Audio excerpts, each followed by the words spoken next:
Donc, l'objectif de cette soirée et de ces échanges, c'est de parler, face au changement climatique, quelles adaptations pour les agricultures savoyardes et quelle résilience alimentaire. C'est le groupe local des shifters en Savoie qui organise cette soirée. Donc les shifters, c'est l'association bénévole qui est reliée au Shift Project, dont vous avez peut-être entendu parler. Le Shift Project est un groupe d'experts qui diffuse des rapports, dont le fameux plan de transformation de l'économie française. Le Shift Project a notamment sorti un rapport intermédiaire sur l'agriculture et le rapport final, suite à la grande consultation des agriculteurs, sortira fin novembre. Je vous invite à le consulter, mais on va en reparler. J'ai pas mal de figures qui sont issues de ce slide. On va attendre Maëlys pour faire le tour d'horizon. Ce que je peux vous dire, je m'appelle Séverine, je fais partie des shifters côté Savoie et j'accompagne des entreprises et des collectivités sur leur résilience au changement climatique. Cédric, tu te présentes, comme ça fait arriver Maëlys.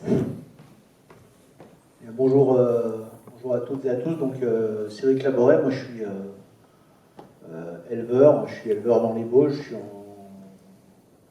moi je ne me suis pas installé dans un cadre familial, je me suis installé hors cadre familial, donc on est un GAEC où on est 4 associés, j'ai été associé avec une personne, et là en fait cette année il a pris sa retraite et mon fils et sa fille se sont installés, on a une exploitant en vaches laitières d'à peu près 90-100 vaches laitières. Et la suite est on produit du lait qu'on livre à la coopérative de l'Écherette pour faire de la OP Tom des Bauges. Et en parallèle de ça, donc je suis président de la Chambre d'agriculture Savoie-Mont-Blanc, puisque les chambres d'agriculture ont fusionné entre la Savoie et la Haute-Savoie. Et peut-être juste pour vous expliquer, mais du coup, en fait, tous les 6 ans, grosso modo, tous les agriculteurs reçoivent ils ont la possibilité de voter pour leurs représentants, qui sont les élus de la Chambre d'agriculture. Donc des différentes listes se présentent, et puis ils choisissent qui sera la liste qui devra les représenter pour les 6 années qui arrivent. Et notre mission, c'est de représenter les agriculteurs et de rendre des avis sur tout projet qui peuvent avoir un impact sur l'agriculture, et aussi on a la mission d'avoir le point accueil installation, par exemple, pour accompagner les jeunes dans leur parcours d'installation, le point accueil transmission pour tous les cédants qui veulent transmettre leur exploitation, et beaucoup d'autres activités. Voilà. Maëlys, est-ce que tu veux bien te présenter, s'il te plaît? Oui. Bonsoir à tous. Donc Maëlys, je suis maraîchère à Brison-Saint-Innocent, pas très loin. Je me suis installée il y a 6 ans maintenant, et à la ferme on produit des légumes, des petits fruits, des tisanes, et puis depuis 2 ans mon conjoint m'a rejoint sur l'exploitation et il a développé un atelier de paysans brasseurs, et donc on vend quasiment toute notre production en vente directe à la ferme les vendredis après-midi, et voilà. Tu peux parler peut-être d'Adabio rapidement. Oui. J'ai repris une partie des slides pour que tu puisses développer plus, mais peut-être parler de l'association. Ok, oui, donc l'Adabio, donc je co-préside l'Adabio, qui est une association pour le développement de l'agriculture biologique. Donc c'est une asso qui a été créée il y a plus de 40 ans maintenant, qui a été créée par des agriculteurs du territoire, notamment pour ceux qui l'ont connu, André Garin, qui était ancien maraîcher à Aix-les-Bains et qui était vraiment un pionnier de l'agriculture biologique dans les Savoies. Et donc nous, à l'Adabio, aujourd'hui, on soutient vraiment une agriculture biologique à taille humaine, qui soit autonome et résiliente. Donc notre première mission, c'est d'accompagner les agriculteurs au quotidien sur leur ferme, que ce soit sur le plan économique ou technique, pour qu'ils soient le plus résilients possible face aux défis climatiques, notamment de demain. Et on s'engage aussi sur la transition agricole des territoires, en encourageant évidemment les circuits courts, et aussi l'introduction du bio dans la restauration collective, dans les cantines scolaires, les EHPAD, etc. Et voilà pour nos missions principales à la DAVIO. Merci Maëlys. Je vous propose de faire une vue d'ensemble d'abord de l'agriculture en France à l'échelle nationale et ensuite on va zoomer sur les savoirs pour comprendre quels sont les enjeux. Alors, merci Mathieu. Alors, on ne peut pas parler d'une agriculture en France. Globalement, il y a des agricultures en France. On pense, sur ce graphe, vous voyez toutes les couleurs qui représentent tous les types de cultures et d'agriculture en France. On pense aux vergers dans le sud, on pense aux grandes plaines de la Beauce, on pense à nos alpages. Et chaque territoire a sa propre marque d'agriculture. Ce qui fait qu'on parle plutôt de plusieurs agricultures. Si tu veux bien, Mathieu. Ce qu'on peut voir sur ce graphe, donc ce sont des graphes qui sont issus du fameux rapport intermédiaire du Shift Project sur l'agriculture, c'est qu'on a une évolution du nombre d'exploitations qui est en baisse depuis 1970 et en même temps une SAU, donc une surface agricole utilisée, qui est en hausse concomitamment, donc par exploitation. Donc on voit que s'il y a de moins en moins de fermes et d'exploitations, en revanche elles s'agrandissent. Donc elles s'agrandissent et elles se spécialisent de manière à être plus efficaces au sens performantiel du terme. Et il y a un grand enjeu de transmission dans les prochaines années, car 50% des exploitants ont plus de 55 ans aujourd'hui. Et on a bien vu que le côté transmission est un vrai sujet, notamment dans le film qu'on vient de voir. C'est une étude qui fait légion au niveau agricole. Cette étude et ce graphe montrent l'évolution finalement des modes agricoles en France. Donc vous voyez l'évolution de 1880 à 2013 et vous voyez que vous avez deux grandes phases, donc une phase plutôt bleue et une phase plutôt rouge-orange. Et globalement, ce qui se passe, c'est le passage d'une agriculture où l'animal était central et pouvait justement tirer les machines, etc., jusqu'à un passage où on a plus de machines dans les champs, plus de fertilisants, etc. Ce qui est très intéressant, c'est que vous avez dans le graphe du dessous, c'est le retour sur investissement de l'énergie. Et vous voyez que globalement, il est à peu près constant, pas seulement jusqu'au moment où on passe aux machines et aux fertilisants, mais il faut attendre encore quelques années et le fameux agrandissement des fermes pour avoir des économies d'échelle.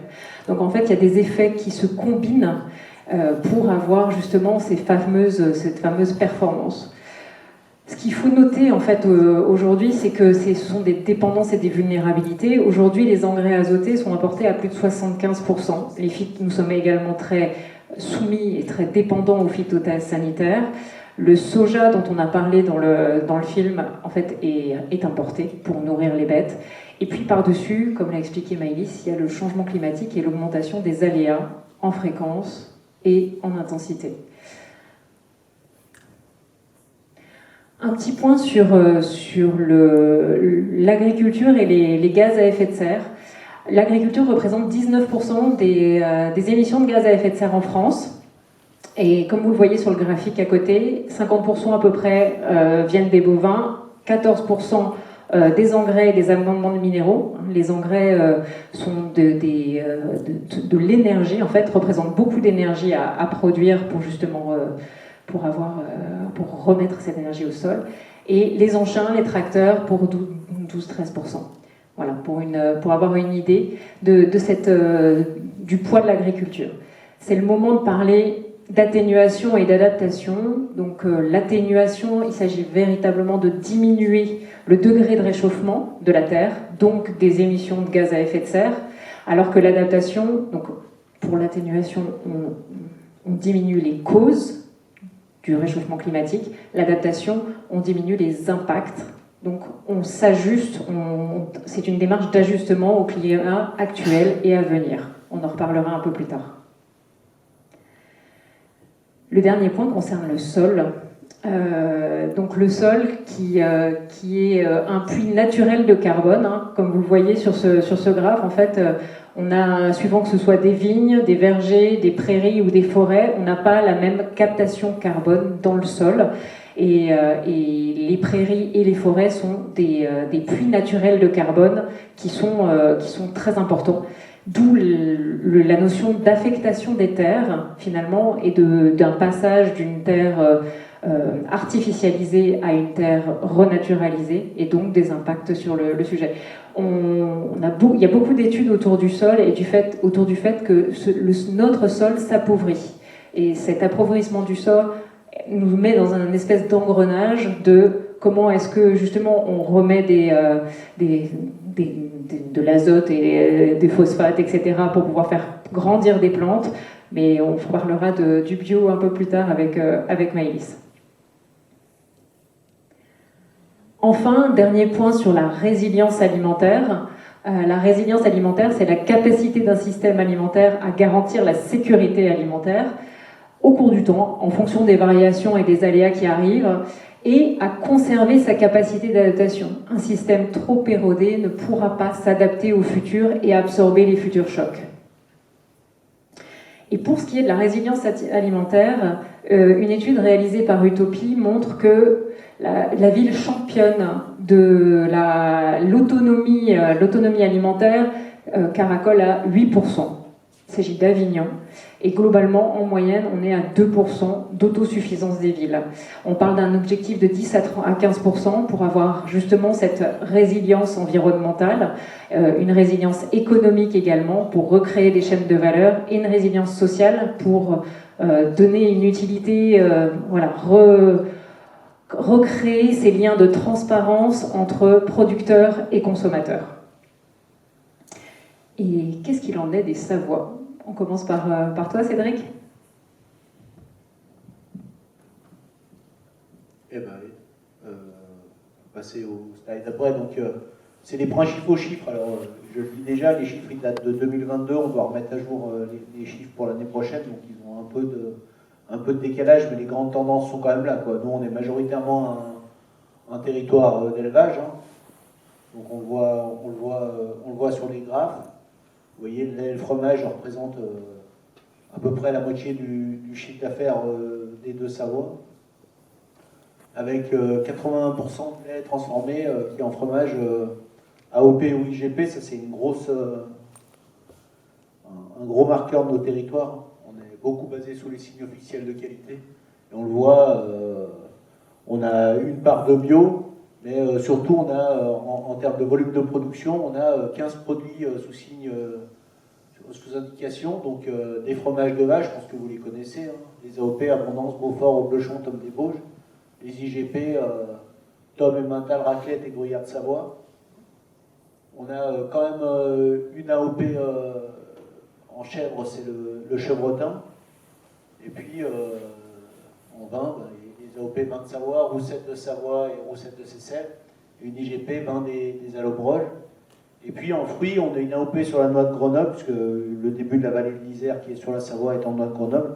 Et puis surtout sur les fruits, avec les pommes et poires de Savoie IGP, qui par rapport à ce qu'on peut, notamment quand on parle de produits phyto, par exemple, c'est une filière qui elle-même s'impose de supprimer une partie des produits phytosanitaires dans son mode de production. Et c'est la moitié à peu près des exploitations savoyardes, un peu plus de la moitié des exploitations savoyardes qui ont un produit sous signe officiel de qualité. Donc, ou un de ces produits là-haut ou en bio, ou voire quelques-uns en HVE, mais ce n'est pas une production qui est très répandue chez nous.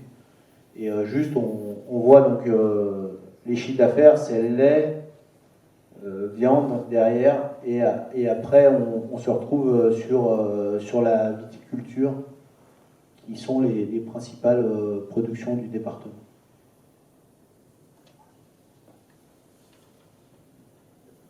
Du coup, la production, elle est quand même pas énorme sur nos départements. Hein. 421 millions de litres de lait produits, le chiffre donné brut comme ça, il est énorme, mais sur les gros départements laitiers, on parle en milliards de litres de lait et pas en millions de litres de lait.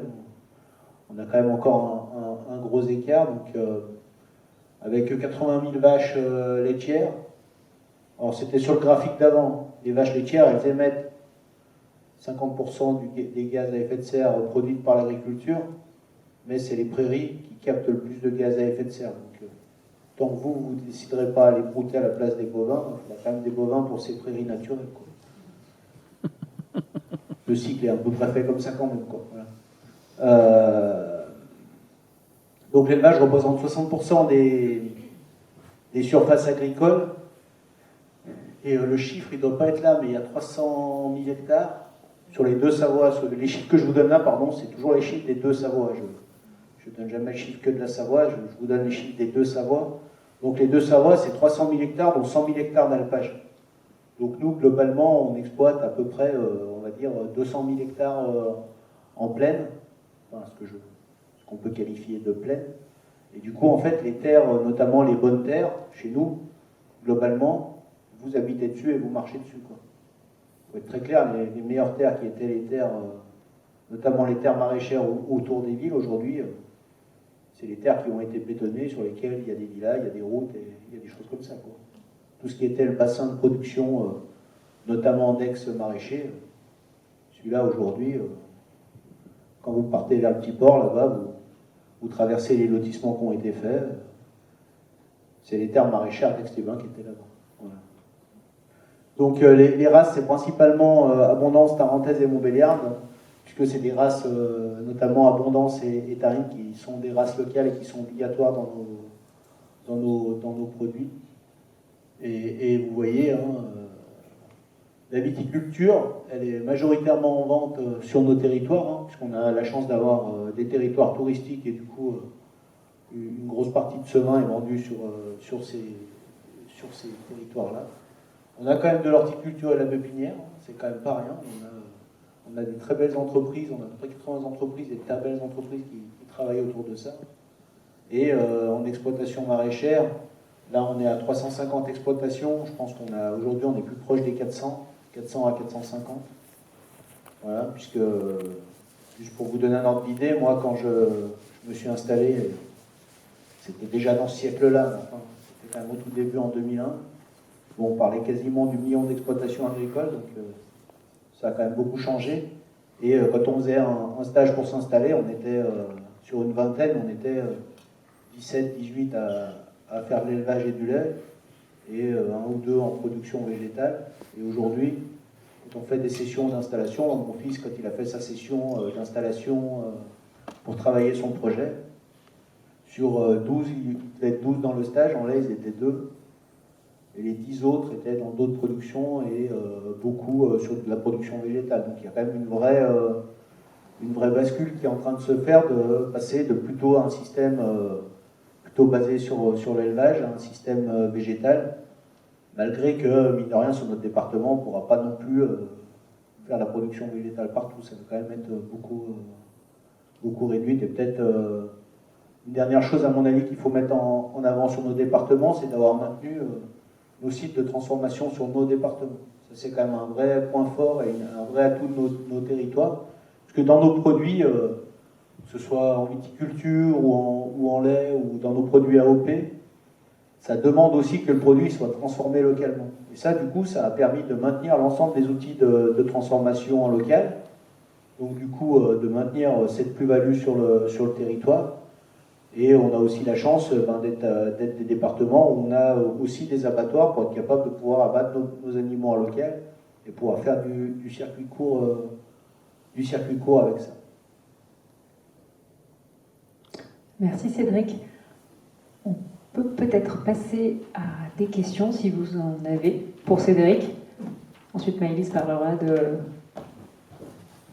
du côté bio. Le micro arrive.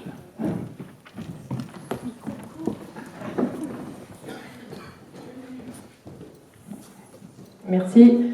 Bonjour. Donc, je représente un collectif qui est le collectif pour un projet agricole sur Technolac. Donc, Technolac, c'est à la Moët Servolex notamment. On est bien d'accord avec toute la présentation. On regrette aujourd'hui que le modèle encore pour faire de l'industrie, c'est encore de prendre des terrains agricoles. On est encore sur un modèle d'il y a 30 ans en arrière. Donc les citoyens se bagarrent aujourd'hui pour essayer de préserver 21 hectares des meilleurs terrains agricoles en Savoie, qui sont effectivement ce que vous venez de dire, là où on marche, où on fait des routes, des zones d'activité. Voilà. Donc c'est du concret. Voilà. Aujourd'hui on parle de résilience alimentaire, on parle de changement climatique. On a d'excellents terrains qui permettent d'avoir des très bons rendements sans irrigation. Et ce sont ces terrains-là qu'on continue d'urbaniser aujourd'hui allègrement avec la bienveillance de tous les services de l'État, etc. Donc je voulais avoir votre avis au niveau de la Chambre d'agriculture, vous êtes le président. Qu'est-ce que vous pouvez faire sur ce type de projet aujourd'hui pour éviter, on est dans les grandes paroles de dire il faut maintenir l'agriculture, mais concrètement, qu'est-ce que vous pouvez faire pour que ce schéma-là s'arrête aujourd'hui et que ces très bons terrains agricoles restent agricoles et qu'on puisse densifier les zones d'activité pour ne pas urbaniser ces zones-là?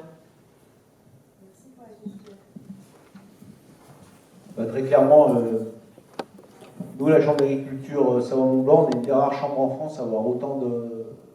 C'est-à-dire, en fait, sur chaque document d'urbanisme qui sort, on rend un avis et on travaille en amont avec les élus sur tout projet d'urbanisme. On a 5 salariés à la Chambre et leur métier, c'est de travailler là-dessus. Il faut juste aussi un peu se rendre compte, c'est que ce document dont on parle, là, Technolac, ou beaucoup d'autres documents et beaucoup d'autres zones qui sortent, ça a été des documents qui ont été validés il y a en gros entre 5 et 10 ans. Ça, c'est la réalité. Il y a 5 et 10 ans, quand nous, on se battait pour défendre les terres agricoles, il faut quand même se rappeler qu'on était quand même un peu tout seul à prêcher dans le désert, et que personne venait avec nous pour se battre pour défendre les terres agricoles. Aujourd'hui, c'est devenu une préoccupation des habitants. Il faut quand même se dire qu'il y a 10 ans, quand nous, on prêchait quand même tout seul, et qu'il n'y a quand même pas grand monde qui était là pour nous défendre et pour défendre ces terres agricoles. Et juste sur le projet de Technolac, moi, à l'époque, j'étais vice-président de la Chambre en charge de l'aménagement, donc je ne vais pas me défiler sur l'avis qu'a rendu la Chambre d'agriculture. Quand on a rendu l'avis sur Technolac, je rappelle qu'on a rendu l'avis sur l'ensemble du SCOT. Donc le SCOT, il part d'ici et il file jusqu'à Savoie. Et du coup, on avait dû avoir à choisir entre quelle zone agricole allait s'agrandir. Et très concrètement, on avait fait le choix d'arrêter la zone qui est à Montbéliard. Alpespace, merci. On avait fait le choix d'arrêter la zone d'Alpespace, parce que la zone d'Alpespace, elle arrivait contre une route, et on savait très bien que si elle passait de l'autre côté de la route, après elle attaquait des grands tènements agricoles et que c'était perdu. Et que dans l'équilibre des grandes zones qui devaient être ouvertes sur le territoire, on avait accepté l'ouverture de la zone de Technolac, à condition que les autres zones avant aient été remplies et été densifiées. Donc pour nous, dans l'avis qu'on a rendu sur la zone de Technolac, cet avis-là, il a été clair, il a été de dire, pour nous, on a encore un doute sur le fait que les zones, elles soient bien occupées, elles soient densifiées. On est capable de faire beaucoup mieux que ce qu'on fait là. Et que si on doit ouvrir sur Technolac, on doit le faire en phasant, et pas ouvrir Technolac d'un seul bloc comme ça de 20 hectares, et en avançant, en faisant en sorte que chaque mètre carré qui doit être pris, il soit vraiment utilisé. Parce qu'aujourd'hui, il faut être très clair, enfin, pour ceux qui connaissent, si vous allez vous promener sur la zone d'Alpespace, Alpespace aujourd'hui, ça doit être construit au maximum à 60%, et au moins 40% d'Alpespace, c'est juste des espaces verts, des grandes allées pour faire joli et des choses comme ça. Voilà. Donc nous, rendre des avis sur les documents d'urbanisme, c'est ce qu'on fait tous les jours. Globalement, on a été quand même capable, il y a 10 ans en arrière, on urbanisait quasiment 900 hectares par an sur les deux Savoie. Aujourd'hui, on est à peu près entre 3 et 400 hectares. Voilà. Donc ça a déjà été divisé par deux. Je pense que c'est encore trop et il y a sûrement des façons de faire différentes à trouver.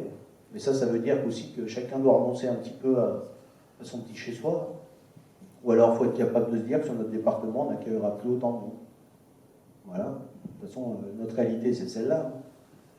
Aujourd'hui, sur la Savoie, le seul territoire, je suis désolé, je suis trop long, juste sur l'urbanisme, le seul territoire en Savoie, je parle du département de la Savoie, qui gagne de la population, c'est le Croissant qui est ici. Le croissant qui est ici qui aide de la population, parce qu'on a besoin de main-d'œuvre en Suisse. À un moment, il faut être un peu honnête sur ce qui se passe sur notre département. Donc voilà, la Haute-Savoie, elle accueille énormément de population, et la seule partie de la Savoie qui aujourd'hui gagne de la population, c'est celle qui est sous influence de la Suisse. Donc après, j'entends dire qu'il y en a qui veulent fermer les frontières. Si on en ferme une, c'est celle vers la Suisse. Et très concrètement, celle-là, elle fera baisser le pouvoir d'achat de tout le monde ici. Donc, après, c'est aussi un choix de société que tout le monde doit assumer. Une autre question?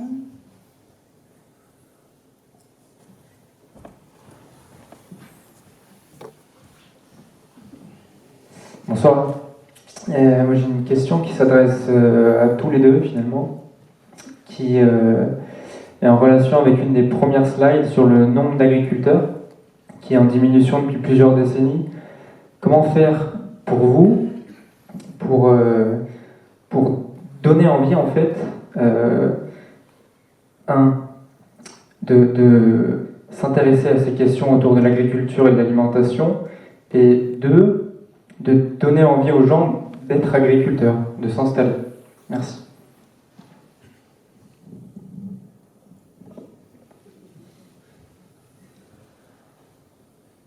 Je ne suis pas sûr qu'il faille les emmener voir ce film-là. Ça, c'est pas le film qui donne le plus envie.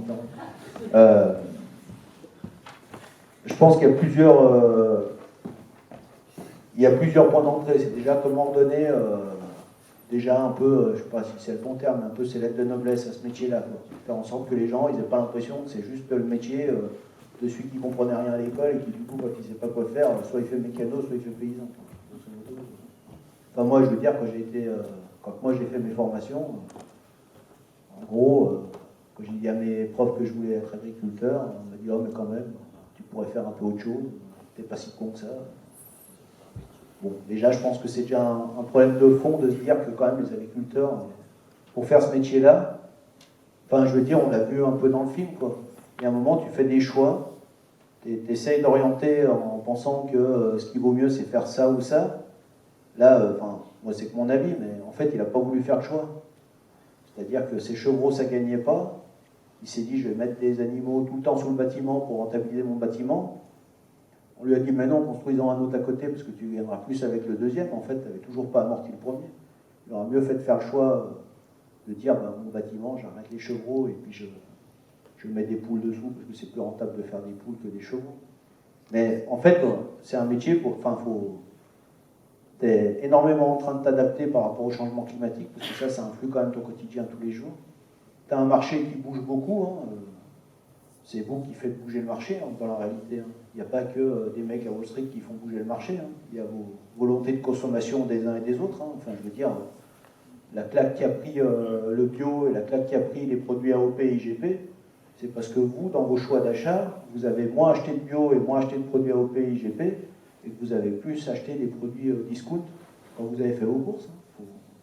Donc ça fait partie des choses. Et comment on donne envie aux gens, c'est en essayant de faire passer des messages positifs, en allant dans les écoles et à mon avis dès le collège pour inciter les jeunes à vouloir faire ce métier-là. Et puis après, il y a nous aussi en tant que profession, comment on fait de la place à ceux qui veulent s'installer. Que ça, je pense que c'est aussi un vrai problème, de se dire, est-ce que cette course à l'hectare, qui est quand même accentuée par le changement climatique, parce que quelqu'un qui produit moins, il a toujours tendance un peu à se dire, je vais en faire plus grand, puis du coup je produirai autant.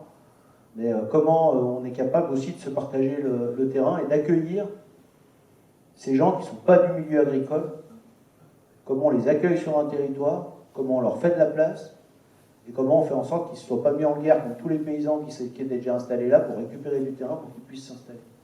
Et ça, je pense que c'est des choses qu'il faut qu'on soit capable de monter. On a mis en place, on essaye de mettre en place des choses. Voilà, on met en place un comité local d'installation et foncier, le CLIF. Il ne marche pas sur tous les territoires, mais sur celui de Grand Lac, il marche à peu près. On a été capable d'accompagner des jeunes pour les installer. Et des exploitations en place ont été capables de laisser de la place à des jeunes pour s'installer. Et puis, à mon avis, le message des cédants aussi, parce que quand il démontait le bâtiment, il disait à son fils qu'il fallait qu'il se barre, qu'il avait une vie de merde. Quand un cédant, il a ça dans sa tête, il ne mettra jamais personne dans sa ferme. Et ça, je pense que c'est un peu un travail de fond, de faire en sorte que les cédants ils retrouvent un peu de plaisir à vouloir mettre quelqu'un derrière eux et à avoir une image aussi positive de leur exploitation quand ils la cèdent. Ça, c'est un peu de travail, quoi. Et puis que vous aussi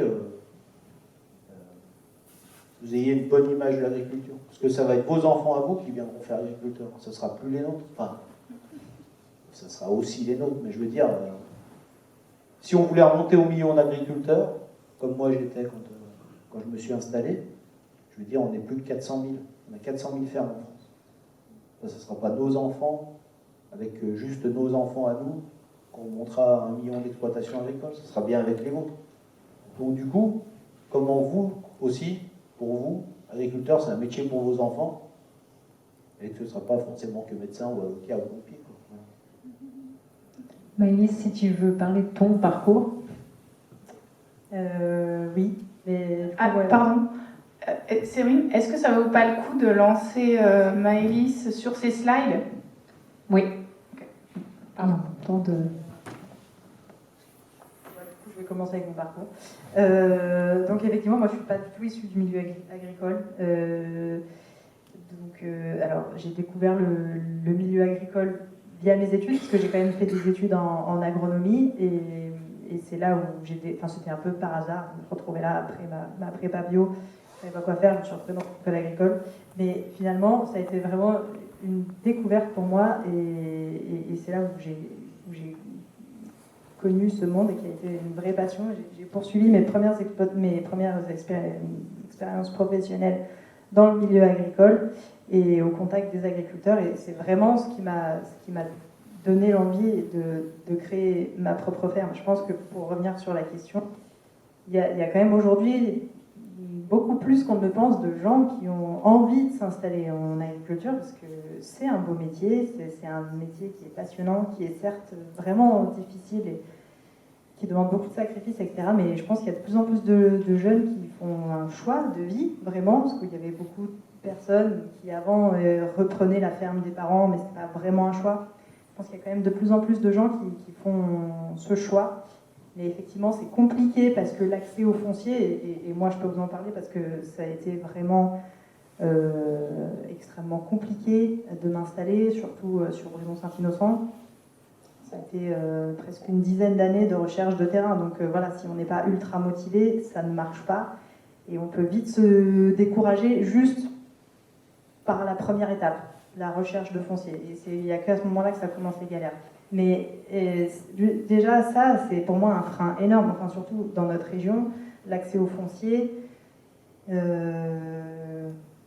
quand on sait qu'un terrain agricole, c'est 1 à 2 euros du mètre carré et que chez nous, ça se vend en constructible entre 300 et 600 euros. Bon, ben voilà, le choix des propriétaires, il est vite fait, hein, on peut le comprendre, mais du coup, ben, en attendant, il n'y a plus de place pour s'installer. Donc je pense que le vrai frein, il est là. Je pense pas qu'il y ait de gens qui... Je pense pas qu'il y ait...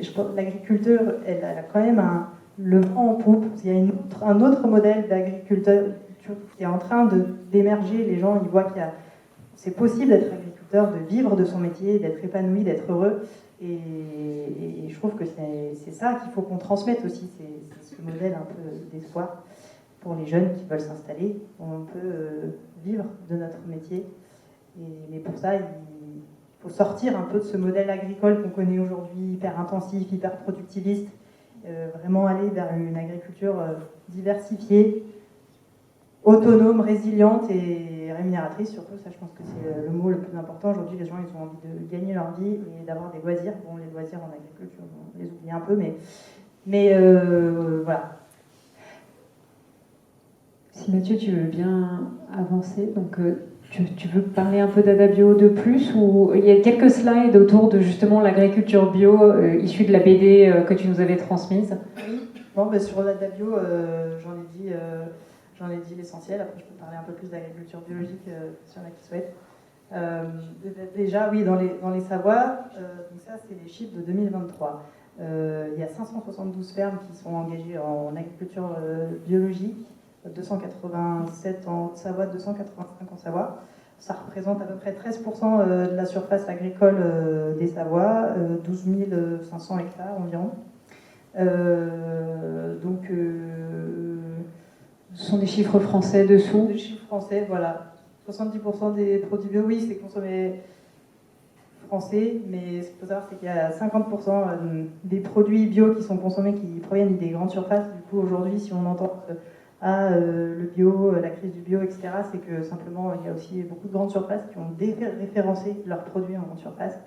Donc forcément, les consommations bio ont chuté.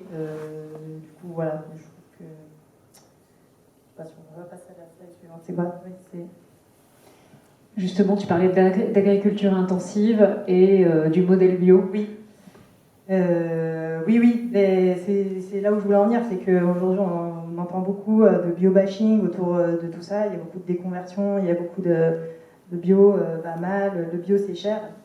Oui, le bio c'est cher, mais pourquoi c'est cher? Parce que nous sur nos fermes on a des charges quand même qui sont beaucoup plus élevées que sur une production conventionnelle et intensive, parce que déjà on n'utilise pas de produits, donc on fait tout à la main, donc beaucoup plus de main d'œuvre et déjà juste ça fait des rendements forcément aussi qui sont des fois moins importants, donc des charges plus élevées, des moins bons rendements. Mais ce qu'on ne sait pas trop, c'est que l'agriculture conventionnelle, ça génère énormément de coûts cachés. En fait, on est encore loin du principe de pollueur-payeur. Hein. Dans le monde agricole, la France est quand même le premier pays utilisateur de pesticides en Europe, le 4e dans le monde. Donc forcément, ça génère des coûts cachés qui sont colossaux, ne serait-ce que sur la santé avec l'usage des produits chimiques, des néocotinoïdes, sur les perturbateurs endocriniens, sur la pollution de l'air, comme on l'a vu tout à l'heure, quand même 20% de l'émission des gaz à effet de serre. Et sur l'eau, on voit sur le petit schéma, en 2023, il y a quand même un tiers de l'eau potable dans lequel on a décelé des traces de pesticides. Donc ce qu'il faut savoir, c'est que le coût de dépollution de l'eau, il est estimé entre 50 et 100 milliards d'euros par an. Donc forcément, ce coût, il est répercuté sur vous, en fait, sur votre prix de l'eau. On estime que dans les zones les plus polluées, c'est à peu près 500 euros par hectare par an, par ménage, je veux dire. Donc c'est pas négligeable. Donc tout ça pour revenir sur l'agriculture biologique. Si les politiques publiques décidaient d'investir dans le bio et de soutenir le bio plutôt que de dépolluer de l'eau, ça lui coûterait 28 fois moins cher.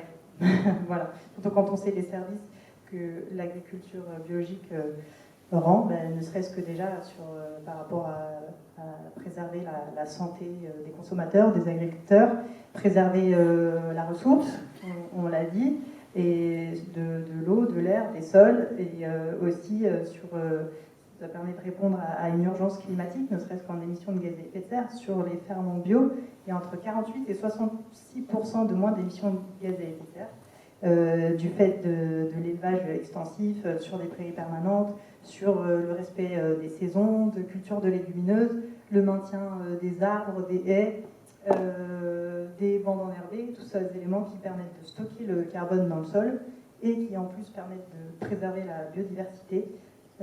Donc moi je ne peux que vous encourager à consommer bio et local, parce que pour moi c'est vraiment une des clés pour répondre aux enjeux de demain. Et si vous voulez manger bio et local sans vous ruiner, c'est possible. Il y a quelques leviers simples pour ça. Déjà, il faut limiter le gaspillage alimentaire. Ça paraît tout simple, mais c'est non négligeable. Il faut cuisiner des produits bruts. Il faut manger moins de viande, c'est important. Et il faut acheter en vrac et surtout acheter auprès de votre petit producteur local. Vous verrez que même les produits bio, ils sont souvent moins chers qu'en grande surface. Voilà. Et on est reparti pour une question. Le micro court. Dans l'allée centrale.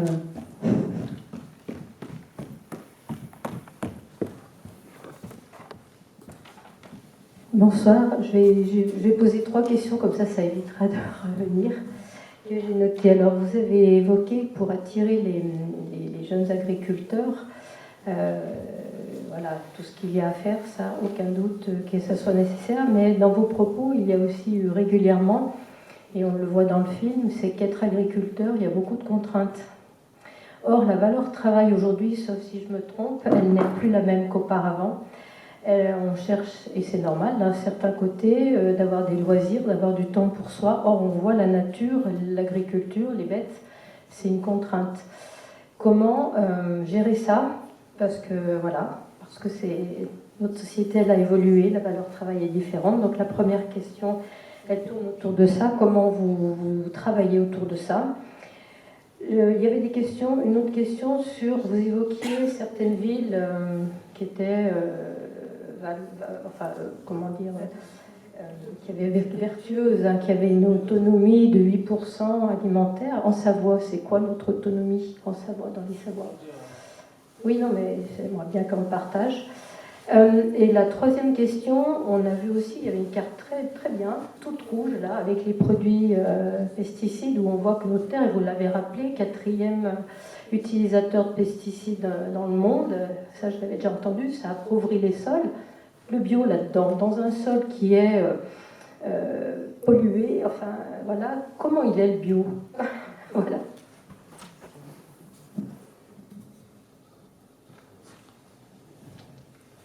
Je vais prendre dans l'ordre.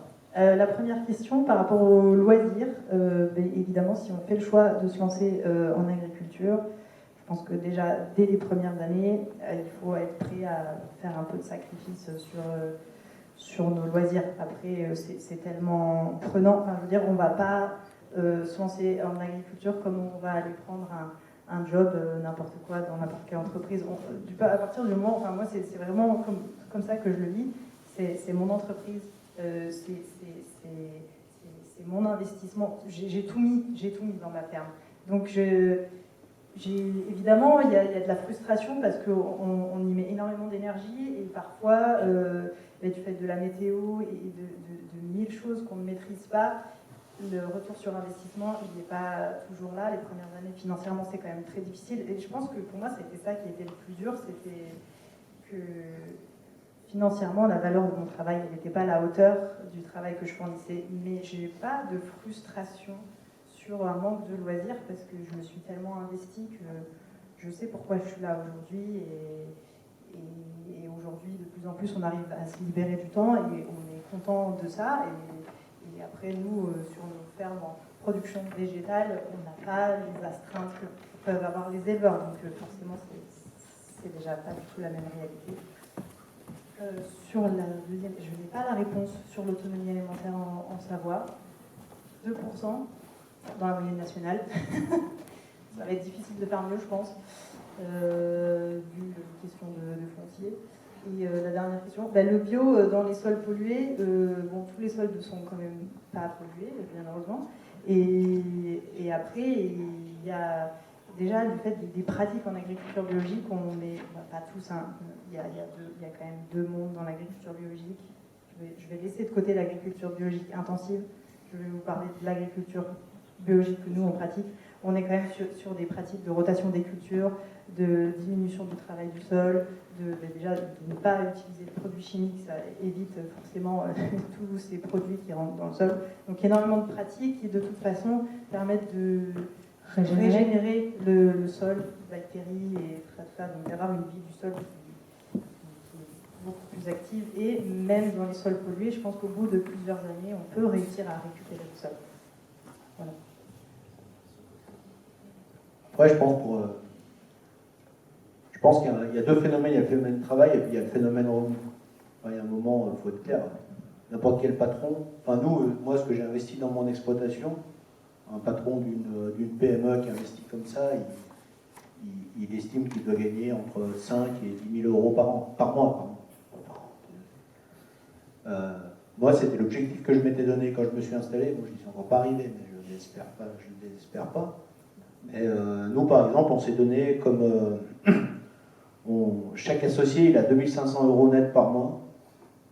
Ça, c'est le salaire qu'on s'est dit qu'on se versait net par mois. Et puis après, on se fait des prélèvements au cours de l'année. Si l'année est bonne, on se fait des gros prélèvements. Si l'année n'est pas bonne, on s'en fait des petits ou pas du tout, quoi. Voilà. Et après, moi je suis en GAEC. Et c'était un choix aussi que j'ai fait au départ. Parce que là, par exemple, en ce moment, on est en GAEC. Donc, demain, c'est le week-end où je travaille. C'est comme ça. Mais on a un week-end sur deux, du samedi, dimanche, où on ne travaille pas. Et on prend 2 semaines de vacances par an. Voilà. Alors après, on est d'accord, si je me compare à un salarié, j'ai moins de week-ends, j'ai moins de vacances. Hein. Mais si je me compare à quelqu'un qui est patron d'une boîte et puis qui doit la faire tourner, je pense que je peux me comparer à n'importe quel patron d'une boîte qui lui, quand il doit aller au turbin, il y va. Quoi. Voilà. Et nous, l'histoire sur les week-ends, il y a 3 mois où c'est aléatoire. C'est mai, juin, juillet, quand on a la grosse période des foins, où là, quand il fait beau, il fait beau. S'il fait beau le week-end, c'est agréable de faire un barbecue à la maison, mais d'un autre côté, on va faire les foins quand même. Quoi. Voilà. Du coup, je pense que notre métier, il s'adapte au vivant. Et du coup, le fait de devoir s'adapter au vivant, ça nous amène des contraintes qui sont ce qu'elles sont. Mais en fait, l'équilibre, c'est pas l'un sans l'autre. Quoi. Il y a un moment, n'importe quel salarié, s'il a envie de travailler, qu'il nous paye ses heures sup, il les fait. Et nous, on est à peu près dans le même cas. Donc, je pense qu'il faut que notre métier rémunère les gens. Et s'il le fait, on est quand même capable d'avoir... Après, quand on est en GAEC, ça veut dire qu'on est 4 patrons quand on prend une décision. Donc, il y en a un qui disait, une bonne démocratie, il faut être un nombre impair, et à 3, on est déjà trop nombreux. Donc voilà. Dans une exploite, c'est pas si facile que ça, mais ça veut dire que je ne suis pas mon patron tout seul. Toute décision que je prends, je les partage avec les autres et je dois me mettre d'accord avec les autres. Mais après, d'un autre côté, le pendant de ça, c'est que je peux avoir un peu de temps libre. Quoi. Voilà, donc, une solution collective dont on parlait tout à l'heure. Voilà, et en fait, nous, notre agriculture, elle est quand même beaucoup basée sur le collectif. Quoi. Les COP sont un outil collectif autour duquel on construit tous. Quoi. Moi, ma COP, si vous montez dans les Bauges, elle est en train d'investir dans un bâtiment de transformation. On est en train d'investir 8 millions d'euros à 20 fermes. Voilà, donc grosso modo, ma quote-part est d'à peu près 800 000 euros sur cet outil-là. Voilà, mais collectivement, on a décidé d'investir là pour qu'on forme nos salariés, pour être capable de maintenir la qualité de nos produits, aussi pour répondre à des obligations, des normes et autres. Et du coup, voilà, on prend nos risques ensemble, on construit ensemble, et puis on y va ensemble. Quoi. Après, un risque, c'est un risque. Hein, mais voilà, quoi. Le micro a une question. Quelle est la différence entre l'agriculture biologique et, par exemple, la production de Beaufort ou de Replochon? Est-ce que c'est identique ou pas?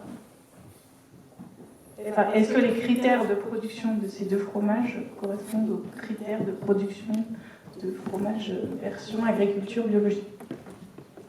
Non, ce n'est pas les mêmes cahiers des charges. Il y a des personnes qui produisent en bio ces produits-là. Les produits AOP et IGP, ils sont basés sur un territoire, une façon de travailler et un produit qui doit être très identifié.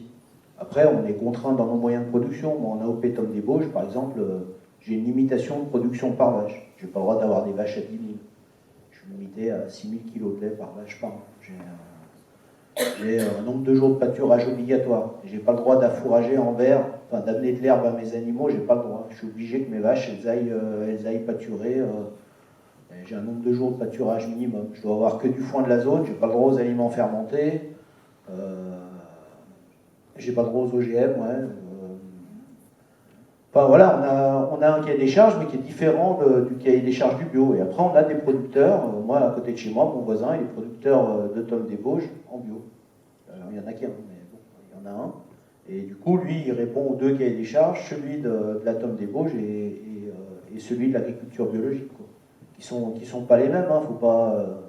enfin, il y en a qui disent, oh, c'est la même chose. C'est pas la même chose. Après, moi,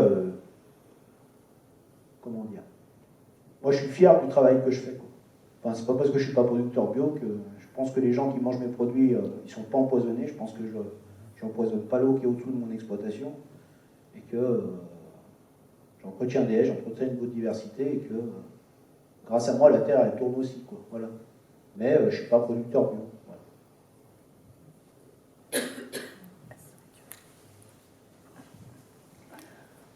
On va juste avancer un peu et après il y aura d'autres sessions de questions. La dernière partie concerne l'adaptation au changement climatique. Vous connaissez sans doute ces fameuses bandes de réchauffement, les climate stripes, warming stripes, avec les différents scénarios que vous voyez après aujourd'hui jusqu'à 2100, de plus en plus rouges suivant le forçage radiatif, donc suivant le niveau de réchauffement et la manière dont on va réussir à atténuer. Donc là, on parle d'adaptation, pour justement parler d'adaptation de l'agriculture. Alors, qu'est-ce qui va se passer en France en 2050 ? En 2050, on le sait, il y a une augmentation de 1,5 à 3 degrés de température en moyenne, avec des pics jusqu'à 55 degrés dans l'Est. On va avoir des vagues de chaleur de plus importantes en durée et en intensité. Donc de 9 jours par an à 45 jours par an, et puis une raréfaction de la ressource en eau qui se jouera également par quasiment plus de ski. On a double peine, hein, à la fois le réchauffement mais aussi la ressource en eau qui change. Et puis la petite anecdote, c'est le champagne qui est produit en Angleterre parce que le climat de Reims ne sera plus compatible avec les vignes de Champagne. Donc des feux de forêt, des submersions de villes côtières. Donc voilà ce qui se passe à l'échelle de la France en 2050 à peu près. Et pour l'agriculture, alors là ce sont des informations qui m'ont été données par Mélissa. Si tu veux en parler, Cédric, des différents défis identifiés avec les agriculteurs. Du coup, pour travailler sur le changement climatique, en fait, on a fait deux façons de travailler. Déjà, on a fait un premier travail avec être plus départemental, avec l'ensemble des filières, des différentes filières sur les départements, des syndicats de produits ou autres, pour dire, voilà, le changement climatique, c'est quand même une réalité. On avait fait venir quelqu'un pour présenter ce que c'est le changement climatique. Après, il y a des climato-sceptiques, mais enfin, dans la réalité, il fait quand même plus chaud qu'il faisait avant, quoi. Voilà. Du coup, on a amené ces éléments-là, et du coup, que chacun regarde, pour que chacun puisse s'approprier chez lui ce que ça va changer, parce qu'on a tous une idée très concrète de ce que ça va changer chez les autres, mais on a toujours plus de mal à voir ce que ça va changer chez soi. Donc, ça nous a donné un peu une feuille de route, et avec, voilà, donc, avec un travail à faire sur le partage de la ressource en eau, sur le foncier, comment on travaille sur la résilience des systèmes, comment on s'adapte, comment on évolue, comment aussi on le fait en liaison avec les attentes sociétales, et puis enfin comment on valorise l'agriculture et la forêt. Parce qu'aujourd'hui, pour beaucoup d'exploitations, les haies c'est une charge, mais ça a quand même des avantages, donc du coup comment on est capable de mettre aussi ça en avant. Et après ce travail-là, on l'a fait par sous-territoire, où on a rassemblé les agriculteurs par petit territoire, en fait, par territoire, et où là on leur a demandé chez eux qu'est-ce qu'ils avaient eu l'impression qui avait déjà changé. En fait, quasiment toutes les exploitations ont quand même déjà changé leur façon de travailler. Elles se sont adaptées, qu'elles soient en animal ou en végétal, c'est pareil. Et qu'est-ce qu'elles sont prêtes à essayer et à tester à l'avenir. Et du coup, en essayant de faire en sorte que sur ces petits groupes, il y a de l'émulsion qui se fasse et que les gens, en discutant avec les autres, ils changent leurs pratiques, ils essayent des choses et qu'ils voient ce que les autres y font, en pensant que ce n'est pas les cours magistraux qui convaincront vraiment les agriculteurs de changer, mais c'est plutôt de voir d'autres agriculteurs travailler et qu'ils s'approprieront ces différentes façons de travailler. Et là, dans ces groupes, moi j'ai participé à des ateliers. Après, on a rescindé en deux. Au début, on était toute production ensemble. Après, on a rescindé élevage et production végétale, parce qu'on a quand même des particularités qu'il faut être capable de gérer. Et puis, avec des gens de tout type de production différente, quoi. Il n'y avait pas... enfin, on n'était pas trié ni par produit, ni savoir si on était en bio ou si on n'était pas ou autre. Mais c'était vraiment au quotidien, qu'est-ce qu'on a déjà fait, comment on s'est adapté. Et on essaye de faire avancer les agriculteurs là-dessus, en essayant le plus possible de quand même leur faire toucher du doigt que quand même ça change, quoi. Et que ce ne sera pas que de l'assurance qui fera que ça ira mieux demain. Est-ce que tu peux nous donner des exemples de choses qui ont été mises en place et des choses qui justement ont fait tache d'huile et on peut convaincre d'autres agriculteurs, des pairs? Par exemple, on a pas mal de travail sur les variétés, notamment en élevage, par exemple, où il y a des tests qui ont été faits par des agriculteurs avec des variétés qui résistent. Résister au sec, c'est pas le pire, mais c'est résister à la forte température. En fait, il y a peu d'espèces végétales qui résistent à des grosses températures. Donc, comment on est capable d'avoir ces espèces végétales qui résistent à des plus fortes températures? Donc, il y a des tests qui ont été faits. Moi, j'ai fait des tests de semis de prairies sur mon exploitation. Les autres sont venus voir. J'ai été en voir chez d'autres. Voilà, avec des métailles, avec des choses un peu différentes comme ça. On a fait on a fait 2 demi-journées déjà sur l'agroforesterie pour voir ce qui pourrait être mis dans les exploits. Et par exemple, les éleveurs, ils pensent tous remettre des arbres pour faire de l'ombre à leur vache. Très concrètement, ça fait partie des choses. Comment aussi adapter les bâtiments? Moi, quand j'ai construit mon bâtiment d'élevage, je l'avais totalement isolé pour l'hiver, pour le froid. Et en fait, très concrètement, l'hiver pour le froid, ça ne me sert plus à grand-chose. Par contre, il me sert beaucoup l'été pour le chaud, en fait. Je pâture le matin, à midi, je rentre mes animaux.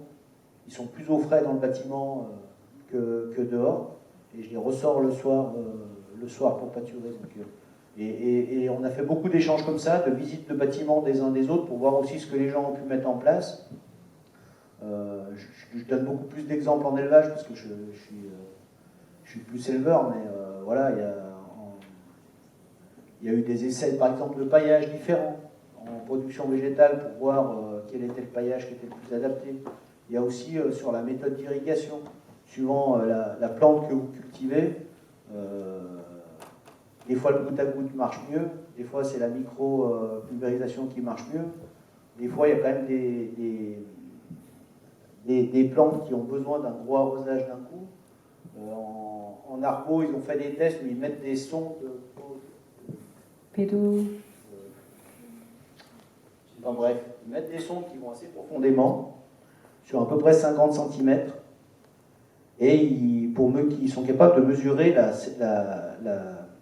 l'humidité du sol à une certaine profondeur, parce que c'est pas parce que votre sol en surface il est sec que votre arbre il n'est pas capable d'aller chercher l'humidité qui est ailleurs dans le sol, quoi. Voilà, et par exemple, moi j'ai appris en travaillant avec ces gens-là que mettre du goutte à goutte sur des arbres qui n'ont pas besoin de goutte à goutte en permanence, ça ne marche pas, parce que quand vous faites un goutte à goutte, vous faites une bulbe autour de votre arbre, où en fait il tient ses racines où il y a son irrigation, quoi, quelque part, ce qui est assez logique, hein. Et du coup il a un système racinaire pas assez développé, alors que nous, vu qu'ils ont besoin d'arrosage que quelques mois dans l'année quand même, ils n'ont pas besoin d'être arrosés du mois de mars au mois de novembre, quoi. Et du coup, le goutte à goutte pour ces arbres qui ont des racines plus étendues ne marche pas. Par contre, le fait de mettre des sondes, ils sont capables d'aller voir ce que les arbres ont vraiment besoin, et du coup ils passent beaucoup moins d'eau pour arroser, parce qu'ils arrosent à un meilleur moment. Ils mettent beaucoup plus d'eau d'un coup, mais ils en mettent beaucoup moins souvent, et c'est beaucoup plus efficace pour les arbres.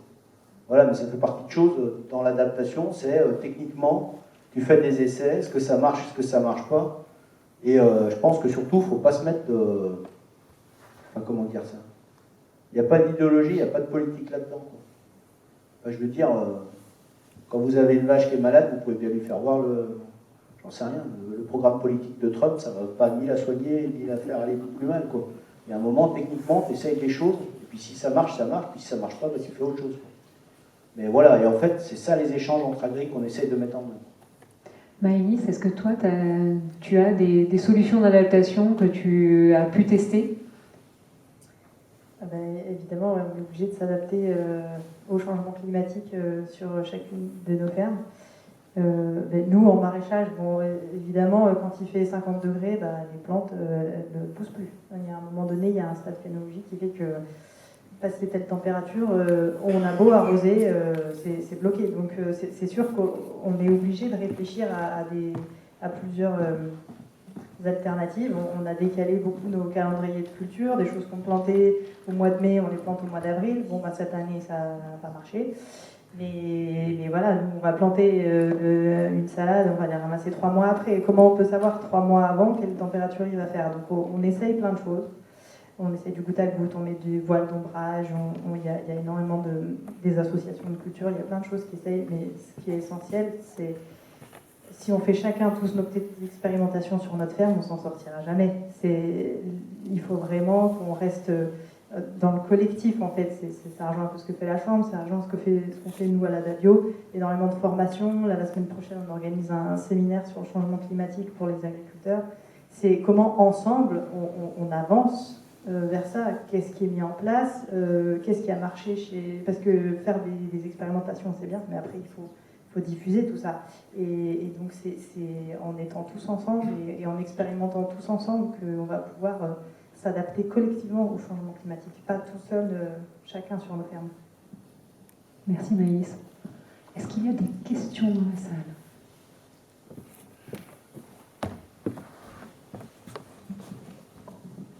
Bonsoir. Ma question, donc, c'est plus pour toi, Maïs. Tu nous disais qu'il y avait deux types d'exploitation en bio, une plus intensive et l'autre pas. Donc j'aimerais bien en savoir plus là-dessus. Bon, ça, c'est un avis qui n'engage que moi. À mon sens, il y a deux agricultures bio. On a les agricultures bio, comme je disais, qu'on soutient à la DAVIO, vraiment à taille humaine, qui sont résilientes, autonomes. Et il y a toute une vague de conversion qui est apparue il y a quelques années, quand il y a eu une conjoncture économique qui était favorable pour certaines productions et où des grandes fermes se sont dit, ah bah tiens, on va faire du bio parce que c'est plus rentable. Mais en fait, ce ne sont pas des fermes qui ont changé leur système. Elles ont simplement, au lieu d'acheter le produit conventionnel, elles ont acheté le produit bio. Et voilà, en fait, ça s'est arrêté là. Mais il n'y a pas eu de changement de pratique. Ça reste pour moi une agriculture, ce qu'ils appellent aujourd'hui écologiquement intensive, qui à plein d'égards peut être critiquée, qui reste biologique sur le papier parce qu'il n'y a pas d'utilisation de produits. Enfin, elle respecte stricto sensu le cahier des charges, mais voilà, nous, c'est pas la DAVIO, c'est pas une agriculture qu'on promeut parce que forcément, c'est de l'agrandissement de surface, c'est de l'intensivité, c'est de la mécanisation à outrance, c'est beaucoup de travail de sol, c'est plein de choses qui ne rentrent pas dans les valeurs qu'on défend. Voilà, on va plus chercher les gens vers des agricultures qui soient diversifiées, qui soient autonomes et surtout rémunératrices, mais enfin, pour l'agriculteur, mais aussi qui répondent à l'ensemble de ces valeurs. En fait. Voilà, je ne sais pas si c'était très clair. Non, c'est clair, merci. Mais du coup, comment reconnaître quand on achète un produit de quel type d'agriculture bio il vient ? On ne peut pas le savoir. Le seul moyen de le savoir, c'est d'aller chez le producteur et d'échanger avec lui sur ses pratiques, sur pourquoi il fait comme ci, comme ça. Mais quand on va dans un magasin, ce ne sera pas marqué ça vient. Bio-intensif ou pas ? Ouais, donc non, je vous engage vraiment, c'est à regarder autour de vous qui sont les producteurs qu'il y a autour de vous, à aller les rencontrer, échanger sur leurs pratiques. Soit bio ou pas bio d'ailleurs, essayer de comprendre un peu quel est leur quotidien, comment ils travaillent. Il n'y a que comme ça qu'on peut vraiment savoir ce qu'on achète. Parce que dans les grandes surfaces, ils vont vous vendre de toute façon tout et n'importe quoi avec des super slogans. Voilà, ils sont très forts. Merci. Derrière toi, Hélène. J'y vais.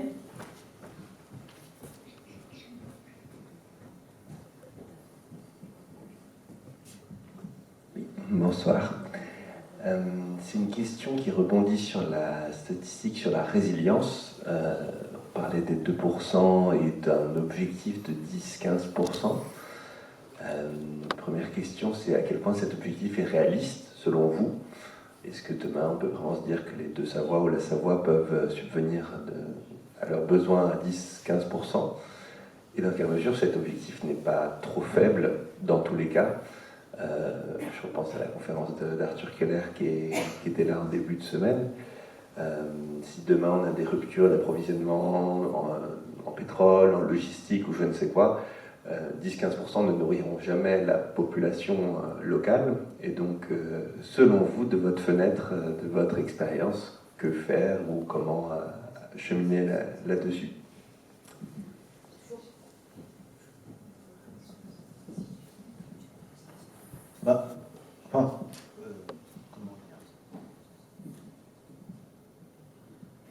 très honnêtement, 10-15%, ça serait déjà un très bel effort, enfin, pour être très honnête. Et pour ça, il faudra arrêter d'accueillir des touristes, parce qu'il ne faudra pas compter les touristes dans les 10-50% de cas. Non, mais à un moment, il faut être un peu clair, quoi. Enfin, je veux dire, on est une micro-région agricole. On a 300 000 hectares, dont 200 000, dont 100 000 d'alpage. Donc ça veut dire que les espaces, on va dire, un peu productifs, c'est 200 000 hectares sur nos 2 départements. Il faut quand même se dire que globalement, les meilleures terres, hormis un peu la plaine de l'Isère et le long du Rhône, il y a encore des terres alluviales là, des bonnes terres, mais sinon quand même majoritairement les bonnes terres elles sont dessus, donc on peut bien se raconter ce qu'on veut. Est-ce que vous pouvez nous donner les chiffres des autres départements? Parce que vous dites 300 000 et 200 000, mais je pense que dans la salle, il n'y a pas beaucoup de gens qui ont une idée d'un département qui pourrait avoir une résilience supérieure. C'est combien d'hectares? La Creuse, quand vous avez... Enfin, je veux dire, ce qui fait, c'est la surface par rapport au nombre d'habitants. Et à un moment ou à un autre, notre problématique, elle est là. Mais un département comme Isère, juste à côté de nous, il a quasiment 2 fois la SAE qu'on a nous. Voilà. Pour se donner un peu un ordre d'idée, c'est à peu près ça. Je n'ai pas le chiffre exact en tête, mais il faut dire qu'Isère a 2 fois plus de surface agricole que les 2 Savoies. Donc voilà, c'est ça notre réalité. Après, on est à peu près capable de produire pas mal de choses quand même, si on se diversifie un peu, voilà, sur certains secteurs des 2 Savoies, enfin, je veux dire, quand vous allez monter dans le Beaufortin ou au sommet de la Maurienne, ça va être tout de suite plus compliqué d'avoir des productions plus diversifiées, mais on peut en faire un peu plus, mais on ne pourra jamais monter à 40 ou 50%. Enfin, de toute façon, c'est comment on répartit la population, notre vrai défi. Je pense qu'au moment, on fait porter beaucoup de responsabilités à l'agriculture. L'agriculture, elle n'est pas responsable des gros mouvements de population qu'il y a en France, du fait qu'il y a des territoires qui soient des territoires hyper attractifs où tout le monde veut venir, puis d'autres territoires où tout le monde se barre et personne ne veut y rester. Et ça, on a un vrai travail d'aménagement du territoire qui est différent à faire. Enfin, je ne sais pas si vous avez entendu parler, mais le CERN veut refaire un anneau pour faire s'entrechoquer les neutrons sur un anneau de 80 km, alors qu'aujourd'hui, le font sur un anneau qui doit faire 5 km, quelque chose comme ça. On veut le faire en Haute-Savoie, on n'a déjà pas de surface, on ne sait pas où on va mettre les remblais, on ne sait pas où on va mettre les descendries, on ne sait pas où on va mettre les laboratoires. Quand tu leur dis pourquoi vous n'allez pas le faire dans la Creuse, à la limite, là-bas ils ont de la surface, il n'y a personne, il faudrait venir des labos, ça ferait venir du monde. Ah ben bon, les labos sont déjà là, les chercheurs ils sont déjà là, les chercheurs ne voudront jamais aller dans la Creuse, donc si on doit creuser, on doit creuser là. Mais la réponse qu'on vous fait, c'est celle-là. Et vous, ici, combien d'entre vous sont originaires de Savoie? Combien sont venus habiter ici? Et pourquoi vous travaillez là? Enfin, je veux dire, c'est la question que tout le monde doit se poser, quoi. Qui est savoyard dans la salle?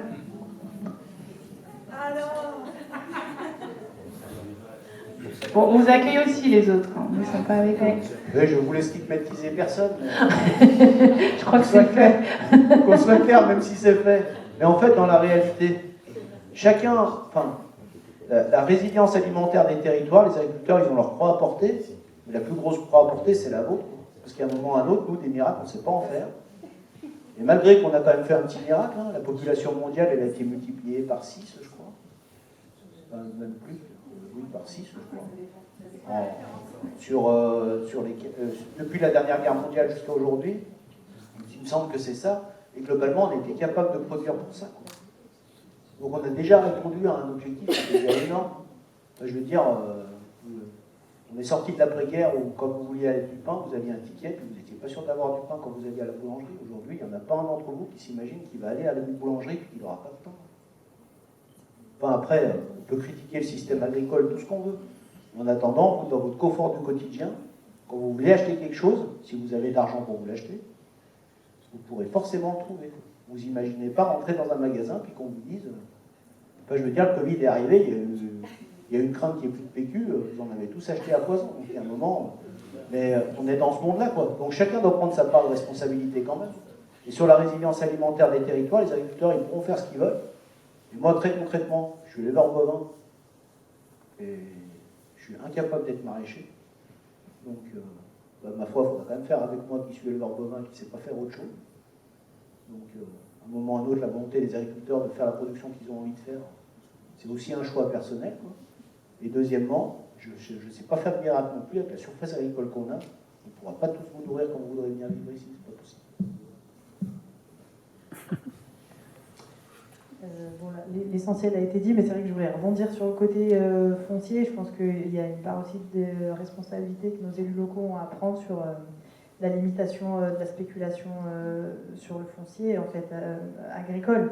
Aujourd'hui, même si on manque de foncier et effectivement s'il y a des transmissions, il y a potentiellement des cultures qui vont pouvoir se diversifier sur aujourd'hui. Après, on est quand même limité aussi par notre territoire qui fait qu'il y a des montagnes, etc. Mais sur le côté de la spéculation foncière, il y a quand même énormément de terrains qui sont bloqués aujourd'hui, qui sont ni constructibles, qui sont ni rien du tout, en fait, juste parce que les propriétaires ne veulent pas mettre à disposition leurs terres des agriculteurs, parce que peut-être un jour, le terrain passera constructible et qu'en attendant, surtout, ne faisons rien. Voilà, et donc... si déjà il y avait une politique claire sur l'enjeu des surfaces agricoles aujourd'hui, effectivement on a un PLUI, tout ça, machin, des zones agricoles protégées, très bien. Mais en fait le fond du problème, il est la propriété, le prix, parce qu'effectivement on a beaucoup de gens qui est très fortunés, qui viennent déréguler le système qu'on a ici, beaucoup de citadins qui ont des pouvoirs d'achat qui ne sont pas celui des locaux et encore moins des agriculteurs.